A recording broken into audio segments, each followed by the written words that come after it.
Sea bienvenido a esta segunda parte del video tutorial correspondiente al contenido de capa de transporte. Le saluda cordialmente el ingeniero Jorge Molinas. En este apartado 3 estaremos viendo todo lo referente al protocolo de capa de transporte denominado TCP. Entonces veremos cómo se establecen los procesos de comunicación por medio de este protocolo. La primera característica a tener a consideración es la entrega confiable. ¿A qué se refiere esto? Que el protocolo TCP a comparación del UDP ofrece lo que es la confiabilidad en las comunicaciones, es decir, la confiabilidad en la transferencia o transporte de segmentos que es equivalente a datos o información de interés. Entonces, para lograr este propósito, TCP está orientado a la conexión, por lo que de forma inicial establecen por medio de procesos de negociación una conexión fija entre los hosts implicados tanto origen como destino o viceversa. Esta conexión nos permite hacer un seguimiento de una sesión o un string de comunicación entre los hosts, asegurando que cada host tenga conocimiento del string de comunicación y se prepare para el mismo. Seguido a eso, el destino, cada vez que recibe del origen los correspondientes segmentos o información en palabras más simples, debe hacer un correspondiente acuse de recibo. De lo contrario, si no hay un acuse correcto, esos datos se vuelven a retransmitir. Esa es la particularidad a tener en cuenta con TCP. Lo que respecta a la comunicación entre un servidor y clientes, por ejemplo, tenemos en el caso de HTTP y SMTP, lo referente a que los clientes quieren acceder a estos servicios o aplicaciones. Entonces, el servidor tiene ya determinados los puertos que va a usar para cada protocolo o aplicación en sí. Entonces hay algo que tener en cuenta, que los puertos de aplicación que se usan son diferentes, es decir, no se puede usar el mismo puerto para dos aplicaciones. Entonces para el caso de HTTP usa el puerto 80 y SMTP como ejemplo el 25. Para iniciar este proceso de comunicación, lo que hace el cliente es se referencia a este servidor tanto por una capa inferior que sería su dirección IP y puerto asociado a la aplicación. Entonces estos envían solicitudes al servidor. Seguido a eso deben de adjuntar lo que es el puerto de destino al cual van a hacer las consultas o solicitud correspondiente y anexan lo que es su correspondiente puerto de origen para que el servidor sepa dónde enviar, a qué número de puerto enviar la solicitud con la correspondiente respuesta. Entonces, cuando el servidor escucha y recibe la solicitud, va adjunto lo que son los puertos de cada host cliente. Entonces, eso es lo que ocurre allí. Entonces, ahora qué acontece cuando el servidor ya conoce el puerto de los clientes, que serían en su caso los de destino, el servidor ya puede proceder a enviar las respuestas que fueron consultadas o solicitadas.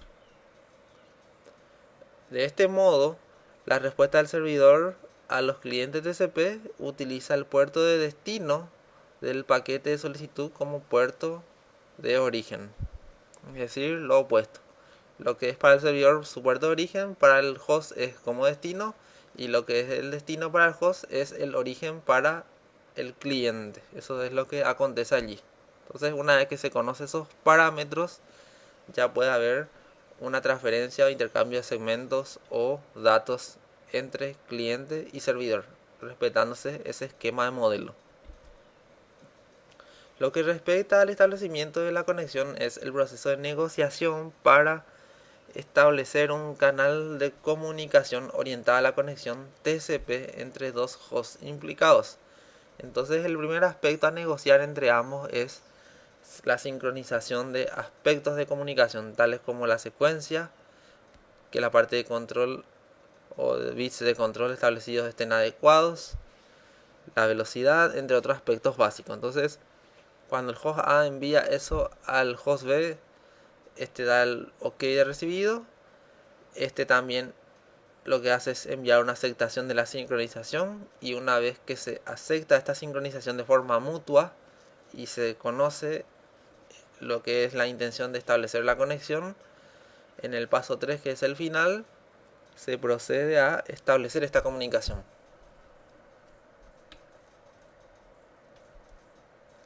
Para finalizar la conexión TCP podemos ver que hay 4 pasos, pero realmente son el 1 y el 2 es equivalente al 3 y 4. Entonces, ¿qué ocurre aquí? Primero, en el paso 1 y 2, el host A envía el mensaje de finalización, el cual recibe el host B y envía el ACK para desconectarse. Pero lo mismo hace el host B, envía un mensaje de finalización, eso lo escucha el A, envía su aceptación, A lo acepta, y una vez que ambos reciben los ACK, tanto A y B, cortan ese medio de comunicación que establecieron como conexión TCP. Otro aspecto importante a tener en cuenta en TCP es lo que respecta a confiabilidad y control de flujo. La confiabilidad se refiere a que los segmentos o información o datos que se envíen de un origen a un destino puedan llegar al mismo de forma íntegra y que estén completas. El control de flujo lo que se encarga de hacer es controlar que estos segmentos al llegar estén completos, y en el caso de que estén incompletos se reenvíe lo que falte, y a su vez a realizar su correspondiente ordenamiento. En este esquema de ejemplo podemos ver que hay una red interesante con varios enrutadores, es decir, que puede haber una diversidad de protocolos implicados en enrutamiento, puede haber algún problema en algún enlace, puede caer algún equipo o algo en particular que ocasione que un segmento se pierda. Entonces, eso es lo que se está teniendo en cuenta aquí, que los segmentos pueden tomar diferentes rutas y puede suceder diversas eventualidades. Lo que respecta al acuse de recibo, hay un concepto interesante en lo que es protocolo TCP, algo que se llama tamaño de la ventana para lo que respecta a segmento. Entonces, ¿qué significa esto? Que en una transmisión TCP se pueden enviar una cantidad diversa de segmentos. En este ejemplo, vamos a suponer que el cliente está enviando 10 bytes de segmentos, un tamaño de 10 bytes, o podemos también darle como un ejemplo que envía 10 segmentos. Entonces, ¿qué ocurre? Ese encabezado TCP que tiene como datos los puertos de origen y destino que son relativos al cliente, indica el número de secuencia que se va a iniciar a enviar, que en este caso es la primera de todas, y el acuse de recibo está en 1 porque es la primera transmisión de segmento que se va a hacer. Es decir, el cliente, el servidor en ningún momento dio una respuesta. Entonces este es el encabezado inicial. Se envían los 10 bytes. Cuando llegan esos 10 bytes al servidor, este responde al cliente indicándole los puertos de origen y destino relativos al servidor, que es lo opuesto al cliente. Indica que su primera secuencia y en el acuse de recibo está en el valor 11. ¿Por qué eso? Porque él está listo para escuchar el 11avo byte en adelante. ¿Eso qué significa? Él ya escuchó correctamente los 10 bytes y está esperando ahora el 11avo en adelante. Si es que había algún error en el envío, hubiese enviado como acuse el valor 1. Entonces en ese caso debería de haber una retransmisión total para solucionar el error de los envíos. Entonces el cliente ahora puede volver a proceder a enviar los datos con este encabezado que corresponde. Entonces la secuencia es, como pueden ver, del 11avo byte, y el acuse de recibo sube a 2. ¿Por qué? Porque él escuchó una vez al servidor y el valor 2 indica que él va a esperar ahora su segunda respuesta. ¿A qué se refiere el apartado de pérdida y reenvío de segmentos? Básicamente en que una red, por más compleja, detallada, redundante y de alta capacidad que pueda tener, puede sufrir igualmente inconvenientes o tener una tasa de muy baja probabilidad de pérdida de segmentos. Entonces, de eso no hay salvatoria. Por lo tanto, en el caso que se presente esta pérdida de segmentos, lo que ocurre es que el destino enviaría un acuse de recibo incompleto o atrasado desde donde ocurrió esa pérdida, es decir, desde el punto inicial de la ventana de transmisión de datos tamaño de ventana, él estaría indicando dónde hubo el error. Entonces desde allí se estaría retransmitiendo esos mensajes en adelante. Pero TCP en la actualidad está ofreciendo una nueva opcionalidad que es mucho más eficiente que el caso anterior, el cual se conoce por las siglas SACK, denominada acuse de recibo selectivo. La ventaja que tiene es que el destino solamente puede notificar qué bytes o qué segmento exactamente es el que no recibió, y el host de origen solamente va a reenviar ese pedazo de segmento que falta. Entonces esto es una forma más eficiente de manejar el tráfico, ya que solamente va a enviar la porción de segmento que falta o la porción de segmentos, es decir, no va a enviar todo ese tamaño de ventana como ocurría anteriormente. Lo que respecta al control de flujo, en este caso vemos un ejemplo en el que el tamaño de ventana es de 3000 bytes. Entonces, ¿cómo hace esto? En dos tandas de 1500 bytes envía todos los datos correspondientes a esos segmentos. Entonces, ¿qué ocurre aquí? El segmento de 3000 bytes lo envía en dos partes de 1500. Como podemos ver, el cliente envía al servidor los primeros 1500, este los recibe, luego envía de 1501 a 3000, también los recibe. El servidor da una respuesta de acuse de recibo de 3001 porque él recibió todos los segmentos de forma íntegra, es decir, recibió de forma íntegra los 3000 bytes. Entonces él indica que está listo para escuchar y recibir a partir del byte 3001 en adelante. Entonces, cuando sabe esto, el cliente o el emisor, él transmite a partir de allí en adelante los siguientes 3000 hasta llegar al byte número 6000. Entonces, como recibió correctamente, también envía un acuse de recibo con el valor 6001 para que el emisor envíe desde el byte 6001 en adelante hasta 9000. El tamaño de la ventana determina la cantidad de bytes enviados antes de que se espere recibir un acuse de recibo, cosa que habíamos mencionado un poco antes. En este caso de este ejemplo es 3000 bytes, lo cual envía en dos oleadas de 1500. El número de acuse de recibo es el número del siguiente byte previsto, cosa que habíamos dicho. En un siguiente caso, estamos hablando de un esquema en el cual sí hay un error en la transmisión de los segmentos. Entonces, ¿cómo podemos ver? La primera oleada de tamaño de ventana de 3000 bytes se recibe sin problema, pero en la segunda, a partir de la secuencia 3001 en adelante, vemos que hay una pérdida de segmento debido a la congestión en el receptor. Dice que se pierde del segmento 3. Entonces, ¿qué ocurre en este caso que no usa el sistema SACK del cual hablamos un poco antes? Si este es un esquema TCP tradicional, él va a estar reenviando desde la secuencia 3001, como se puede ver ahí en el apartado final. Entonces dice que el número de acuse de recibo es 3001 y tamaño de la ventana 1500. Entonces, ¿qué ocurre? Él solamente va a reenviar la primera oleada, es decir, de 3001 a 4500. Eso es lo que estaría reenviando.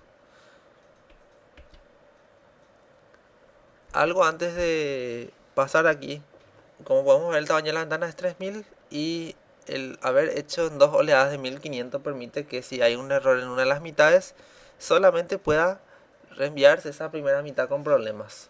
Esto se podría particionar también en tres grupos de 1000 o en 6 grupos de 500 o en 5 grupos de 600, dependiendo de las configuraciones, pero esa sería su ventaja, que se reenviaría una secuencia de menor tamaño de bytes.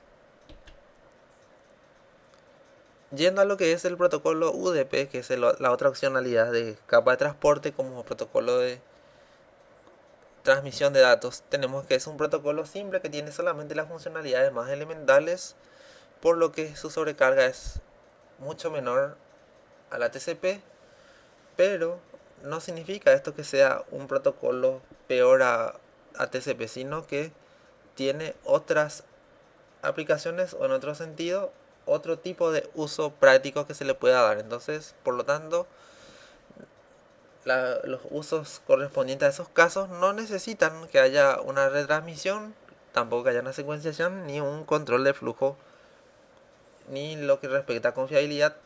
Eso porque el uso de la transmisión de datos que se quiere dar en estas circunstancias son idealmente en tiempo real.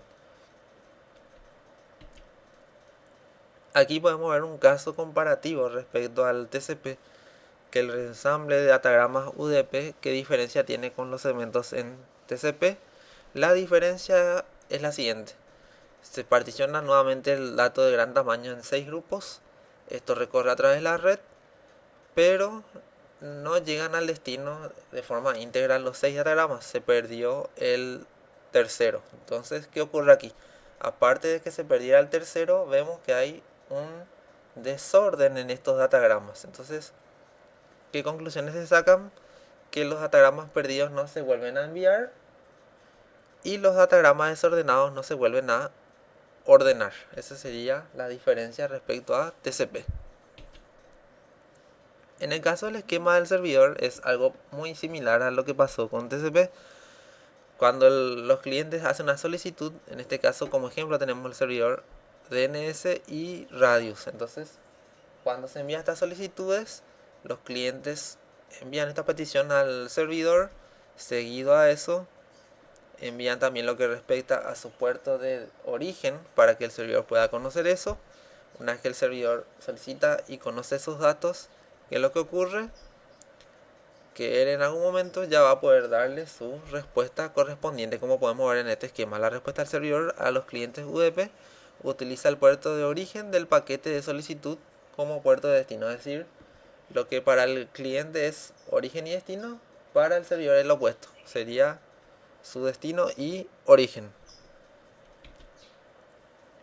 Y aquí podemos ver que la respuesta del cliente a los servidores utiliza los números de puerto bien conocidos como puertos de origen. Básicamente lo que pasaba con el TCP. Solamente que a la hora de la transferencia de los datos difiere en que no hay una confiabilidad y control de flujo adecuado. Es decir, carece de esto. TCP es utilizado para aplicaciones que pueden tolerar cierto grado de demora o pérdida de rendimiento debido a la sobrecarga que este protocolo impone. Esto hace que TCP sea más adecuado para las aplicaciones que necesitan transporte confiable y que puedan tolerar cierta demora. Ejemplos de protocolos básicos son el HTTP, el FTP y el SMTP. También el Telnet y su equivalente, que es mejor por encriptación, denominado SSH. El caso UDP se aplica a casos prácticos en donde las aplicaciones puedan tolerar pérdidas de datos, que no toleran retrasos o que esos retrasos sean los mínimos posibles. También para aplicaciones con transacciones de solicitud y respuestas muy simples, donde la comunicación sea unidireccional, donde no se requiera confiabilidad. Esto sería básicamente para ejemplos de transmisiones de streaming de conciertos, de emisoras de radio u de telefonía, entre otros casos donde no es necesario un reenvío de esos datos perdidos. Entonces podemos ver como ejemplos básicos que usan UDP los servidores de HCP, DNS. El DNS también puede ser usado por TCP. Permite esa flexibilidad de usar con cualquiera de estos dos protocolos de transporte. El SNMP para monitoreo, el TFTP, el VoIP e IPTV. Estas fueron las fuentes consultadas para el desarrollo de esta clase. Desde ya muchas gracias por su atención y hasta una próxima oportunidad.